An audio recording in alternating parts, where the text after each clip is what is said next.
Hey, this is Megan from 10,000 Swords, take 2, because I don't know what just happened. I just did this whole thing and Instagram was like, oh, sorry, we lost it. So I'm here again today to talk to you guys about my weekly email topic, which is habits.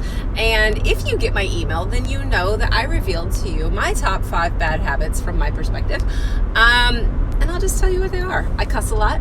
I drink way too much coffee. I check social media like it's my job. I'm super defensive, which I really don't like, and I'm trying to be less defensive.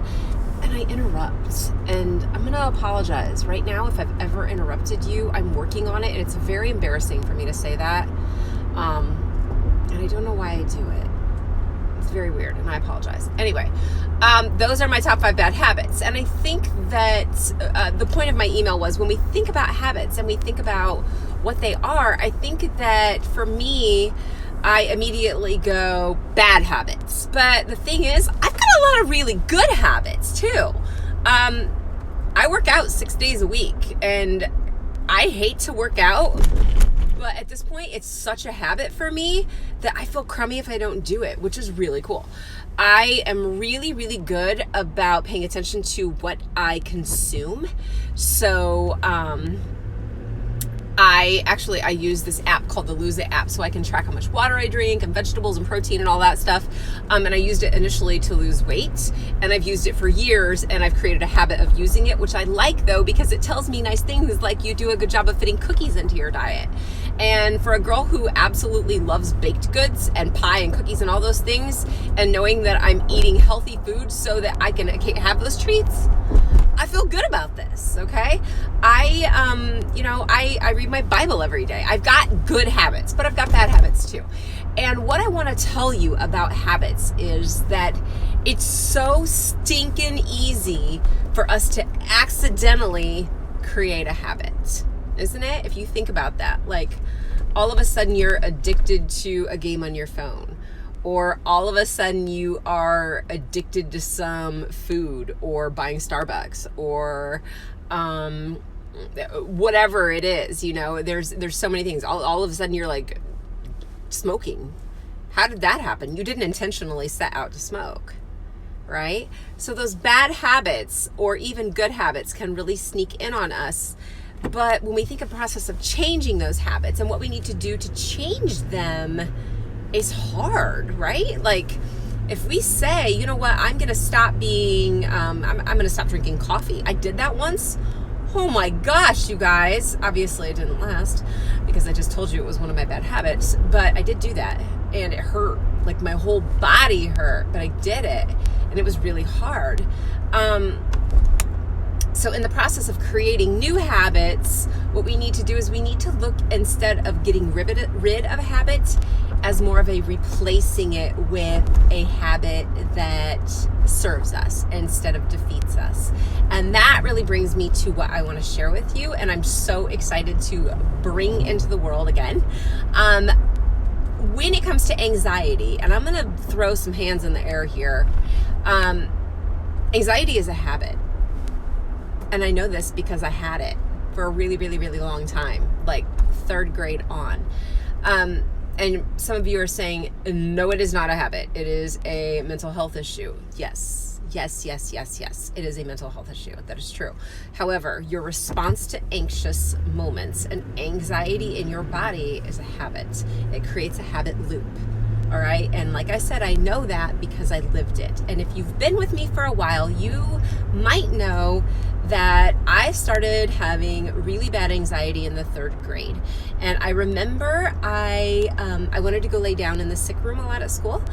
And I just wanted to be in there, and I just wanted to go home. Like I didn't feel good, and I didn't know why, but I was really anxious. So my habit was to go home to my mom and dad.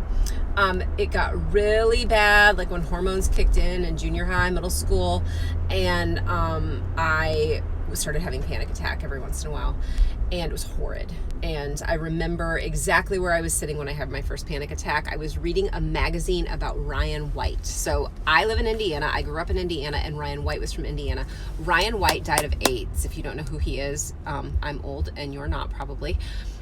And Ryan White died of AIDS, and I remember being terrified, because nobody knew about this disease, and I was sure I was going to get it. And that built until I was, oh God, you guys, I was an adult, like all through college, this terrible feeling about any disease. So my anxiety generally runs around diseases, or horrible catastrophic events. Nothing rational ever, because anxiety. And it built to where I needed constant reassurance from my parents that I was okay, that I was healthy, that everything was all right, to where that when I would call them and just be freaking out and just say, just tell me I'm stupid, tell me I'm wrong, tell me I'm okay. And so my habit was seeking reassurance that I was okay, even though I knew I was okay. And dang, you guys are going to hate me for this one. The best way to break the anxiety loop is to bust through it. And that is scary. It is scary because anxiety is scary. So doing the thing is scarier. But there is a way to stop that loop, and there's a way to create good habits to manage that anxiety so that you don't have to live with it, so that you can make peace with it and being like, dang, I'm anxious. What do I do to stop that? And having a plan that serves you well, as opposed to one that makes it worse and harder to break that habit. Okay? And that's what I'm bringing to you today. I want you guys to go to 10,000, www.10,000 digits 10000 swords, like pirate swords.com /events. 10,000swords.com /events. And I want you to sign up for one of the free webinars I'm doing in December, the 16th, the 17th, the 23rd, or the 3rd, or the 29th. Pick an hour of your time. And if you are the parent of a tweenager or a teenager, or if you're just an anxious parent yourself, show up live, ask your questions, and learn some ways that you can help your teenager make peace with anxiety so that they do not get sucked down the same rabbit hole that I got sucked down. You guys, I am 45 years old, and I have learned a lot in my life about how to manage this. And I'm telling you, I think the reason that I lived that was so I can help you. I can help your teenager, your tweenager, or whoever else needs this, learn how to make peace with anxiety and start living the way that they deserve to live. You guys, you know that if your teenager is afraid to leave the house, if they are afraid to hang out with friends, if they are afraid of going to college or making a decision, or just random anxieties that they have that just, it breaks your heart. And when it happens to you, it's so stinking frustrating. We can stop that, and we can learn the techniques we need to understand why we have anxiety and how to break that cycle. Go to that link, www.10,000swords.com /events, or click the link in my bio. It's right there. Pick an hour and come hang out with me. I am going to give you free resources, and I'm going to give you what you need to get started breaking that. Nobody needs to be stuck in that bad habit, and I am here to help you break it. All right? I hope you have a fantastic day. It is beautiful out in Indiana. I'm getting ready to go for a walk, and I cannot wait to see you then. You guys take care, and I will talk to you soon. Bye-bye.